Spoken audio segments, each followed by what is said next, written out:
Odyssey is a great map, in my opinion. Of course, I chose it. No bias. No bias right there. But Dimaga is the one that chooses this.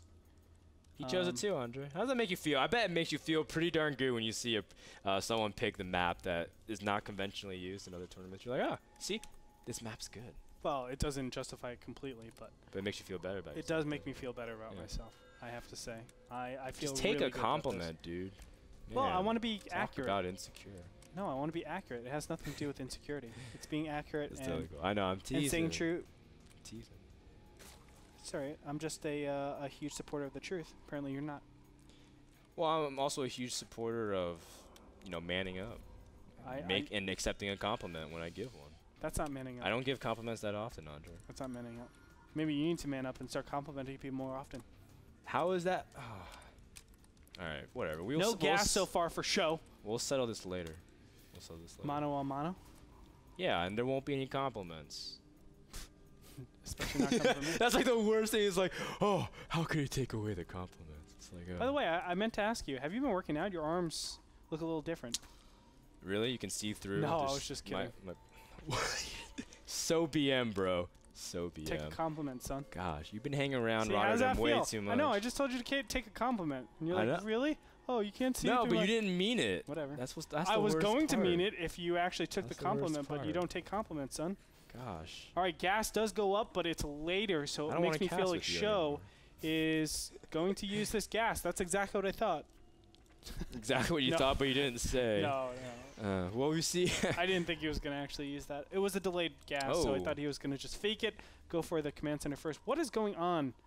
At the refinery? Yeah. Yeah, he actually had 4 workers, and he actually had it misrallied as well. He still does. Workers. He's playing Brood War. He's rallying just outside of his command center so he can manually command. And I bet Flash, that's what he did for and he still got to Masters League. That's crazy, right? Like, how cool would it be watching Flash's stream and he rallied his workers and he still made Master League? That'd be really funny if he didn't think his workers auto mine. Dude, he can make Masters League easy. Easy, son. Anyway, we see Dimaga.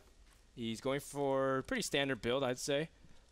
He's getting his gas a little bit late, but in favor for 2 queens earlier on.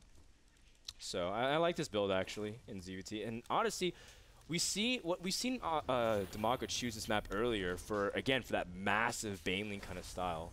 Do you think we'll see a reappearance of that again in game number 2? I think that Reaper last game was a mistake. All right, that does not answer my question. Oh, what did you say? I asked, do you think we'll see more of that Baneling style that Dimaga Why did I just favoring? think you were asking I'm sorry, Morgan came in, he distracted me. You know how it is. He was making funny faces at me. I know your history with him, man. Don't worry. I don't think we will see that Baneling style. As per Facebook. Yeah. Thank you. You have a way about you, Mr. Frodan. What about me? What about me, man? I think Billy Joel made a song about you. All right. Well, we can sing it later with Select at karaoke. Oh, which, by the way, this weekend, guys, against Sunday, our Sunday showdown between Select and Violet. It's going to be awesome. And Violet probably karaoke's as well. Yeah. It's only to limited subscribers, so keep in mind that last week was free. And if you like TVZ, if you like Sjow versus Dimaga, and you will see a great TVZ this weekend. Okay, a big difference in this build. 3 barracks going down immediately before any second gas. Actually, it's kind of common to do 2 barracks before the second gas, but that's just one deviation that you can go. That is big. That is big. Sjow is going to be looking to do some 2-base aggression. Now, I'm not sure this is too profitable, honestly, because Dimaga just showed a very Baneling-centric style. When you're doing Hellion Marine in this beginning stage, or even Hellion plus Marauder, Zergling Baneling is able to clean that up pretty easily as long as you can get a good flank. And I like what Dimaga is doing, sending out these Zerglings all the way on the left-hand side. This is pretty intelligent. It's the same as what he did in game number 1 with a mini Zergling run-by because Terran's just not prepared.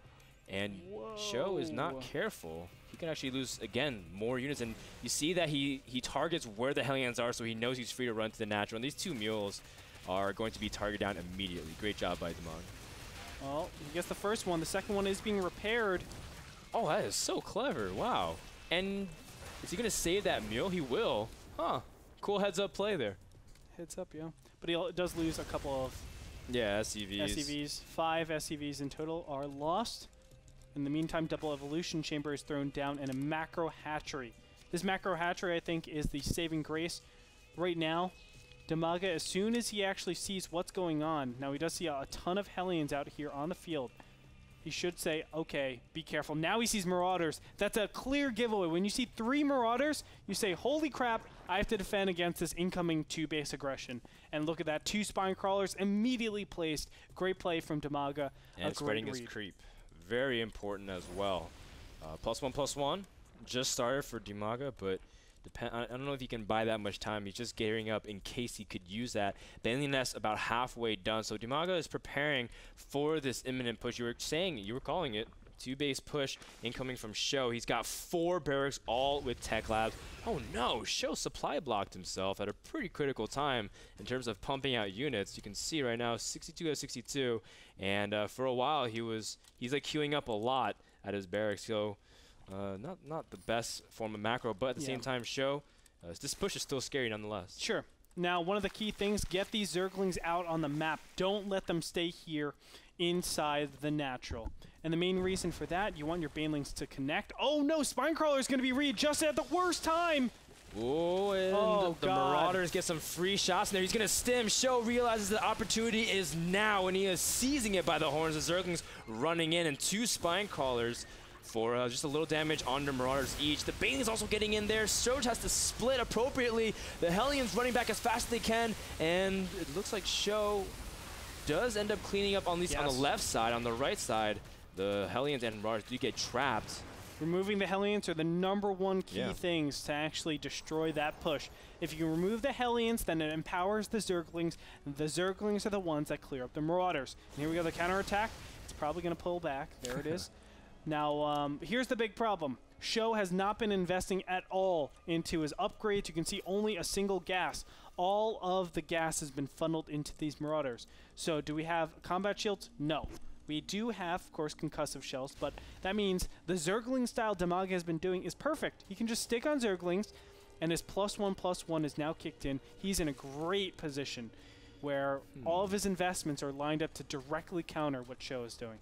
Yeah, and Sjow has 4 barracks, so he was leaning heavily towards Marauders, and normally you see a lot more Hellions into the push with a Marauder Hellion, but Sjow, he's sending his SCVs, or some of his SCVs rather, into the next push, but there are a lot of Banelings on the way, and I feel like Dimaga is going to be safe and can hold this off easily as long as he gets a good position. There's just not enough Hellions, and here comes the Zerglings. The onslaught of Zerg is just going to be way too much, cupping around all the units and grabbing them, stopping them from retreating. Sjow is in a terrible position, losing everything right here. The counterattack is inevitable, and Sjow will be not looking good. I don't know how he's going to defend this.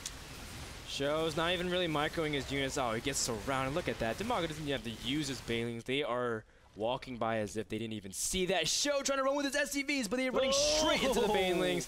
And with that explosion, the last ounces of hope for Sjow as he does type the GG.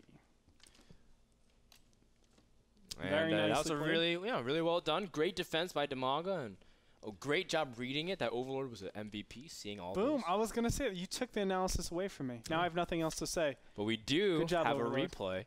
Yeah, let's check it out. Right now, we're going to flex our muscles a little bit. Oh, the cup. Look at the that. Cup. I love the cup. The cup? Yeah, the cup with the Zerglings. Look, okay, the surround. Yeah, look at that. He gets it. And I love the fact that Dimaga was able to extend the creep that far out in the first place to get the surround. We were talking earlier, not just setting up the spines, but spreading the creep initially as well. And it was just a great foundation for being able to hold off that attack. Definitely.